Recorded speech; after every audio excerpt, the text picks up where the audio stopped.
కొణిదెల చిరంజీవి ఈ పేరు తెలియని తెలుగువారంటూ ఎవరు ఉండరేమో. ఓ సాధారణ వ్యక్తిగా ఇండస్ట్రీలోకి వచ్చిన శివశంకర వరప్రసాద్ ప్రాణం ఖరీదుతో తన ఖరీదేంటో ఇండస్ట్రీకి రుచి చూపించి గట్టి పునాదిరాళ్లు వేసుకున్నారు. నటనలో తిరుగులేని మనిషిగా నిరూపించుకుని బాక్సాఫీస్ ను కొల్లగొట్టే దొంగగా మారి చిత్ర పరిశ్రమలో విజేతలకు సైతం ఛాలెంజ్ గా మారిన మంచి దొంగ, మగధీరుడు. స్వయం కృషితో ఎదిగి అభిమానులకు ఆరాధనగా మారడమే కాదు, తాను సైతం అభిమానులకి ఖైదీగా మారిపోయారు. ఆ తర్వాత త్రినేత్రుడై, రుద్రనేత్రుడై, లంకేశ్వరుడుగా తన సత్తా చాటారు.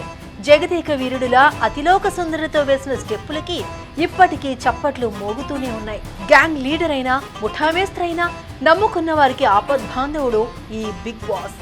అంతేకాదు, ఇండస్ట్రీలో కొత్త వారికి మాస్టర్, తప్పు చేస్తే మాత్రం హిట్లర్.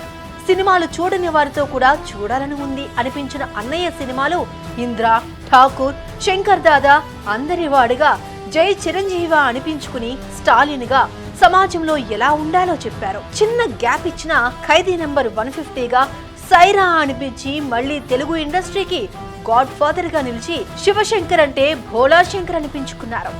సామాన్యుడి నుండి విశ్వంభరగా మెగాస్టార్ ఎదగడానికి కారణం కష్టాలకు వెన్నుచూపని ఆయన ధైర్యం, కృషి, పట్టుదల.